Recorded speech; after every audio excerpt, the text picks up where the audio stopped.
Welcome back to the Red Wings Report with Strings and Pucks. This is Jeremy Laura, the stuttering guitarist. It's time to talk about JT Compher.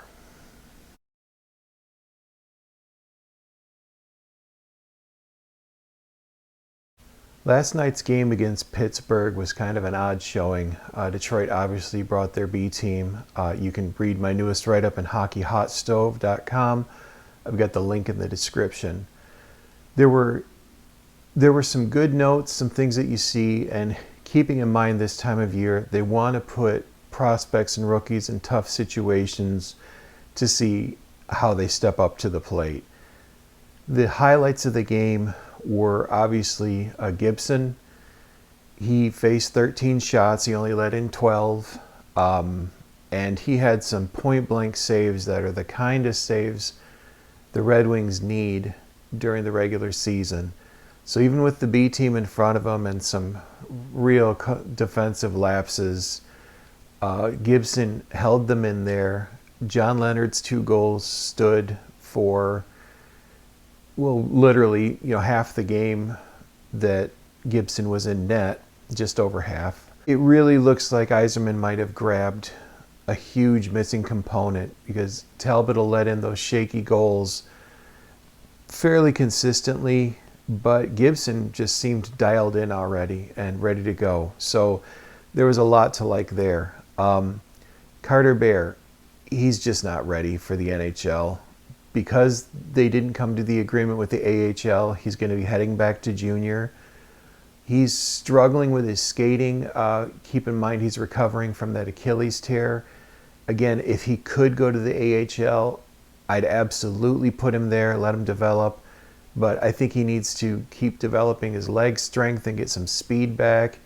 It's going to be better doing that in junior than in the NHL because that's the only other option he has right now. So Carter Bear looks 99.9% headed back to junior. An interesting side note, there was talk that several universities had approached Bear about going to the NCAA. So you know that Detroit signed him to his ELC, and this is where I'm really confused why they'd even bring this up. My understanding at this point is once you sign that ELC, you can't go to the NCAA. If you could, that would solve a lot of Detroit's problems right now, like Trey Augustine. If he could be playing in the NCAA and signed to his ELC. So maybe they just meant that before he went ahead and put ink to paper, he had offers. I'm not sure. The only reason this is a question is that the NCAA has quietly, this did not get a lot of press, accepted one player who played in the AHL last season and one player who played in the ECHL last season. This is so far above and beyond what was supposed to be the original intention of the lawsuit that opened up the NCAA to the CHL. And the agents admittedly were just looking to see if they could do it. They had no guarantee.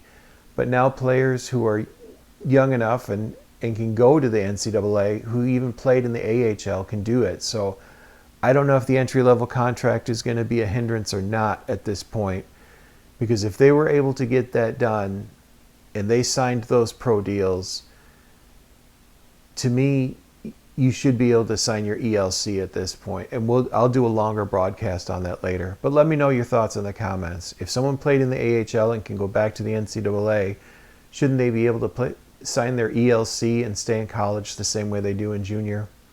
That way you don't have to worry about their right expiration. Their contract is on your books, so it's not like you can hoard the space. So anyway, let me know your thoughts.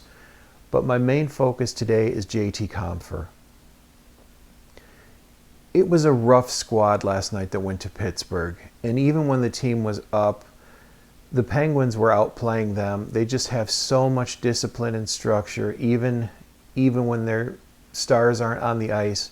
The organization has built up this step-up mentality, and the aggressiveness was there, and Detroit was just folding under the pressure, the physicality. JT Compher, to me, just looks disengaged. He is not there the way he needs to be. I gave Kopp a lot of praise in the last video and in one of my last write-ups that you could see him over all 200 feet of ice. Compher is still disappearing. So in the 2 games he's been in this preseason, Compher is not there. I think he's mentally checked out. And given the fact that he's been put on notice as well as Kopp has, I think that he's kind of done with it. Whatever scenario Tarasenko went through over the summer to say he's done, I feel like Compher's right there. He is just not, he's not engaged, and he looks like he's checked out. The issue is his contract. There's still plenty of term on this deal. So trying to move a near $5 million player with term left that's not really producing is going to be a head scratcher. And he has a 10-team modified no trade contract. I don't know if the team has asked him already for those 10 teams, but if they haven't, they need to, because I don't see any non-movement. So Compher could be someone that ends up on waivers. And yeah, if someone picks him up, you know, he's off the books because you can only bury $1 million in the minors. But when he's on the ice, even when it looks like he's trying to give it his best, he just looks like he's checked out. I don't think this has ended up the way he wanted it to, or the Red Wings wanted it to. And I think he's going to be tough to move. I don't want to give up assets just to move on from him. So there are teams that have opening at center. There are teams with cap space. So maybe waivers or a late round draft pick are the best you can do if you don't want to do some retention. It just seems to me like he's checked out and he's moved on.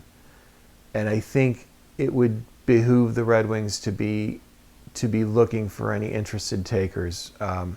So let me know what you think. Are you seeing the same in JT Compher?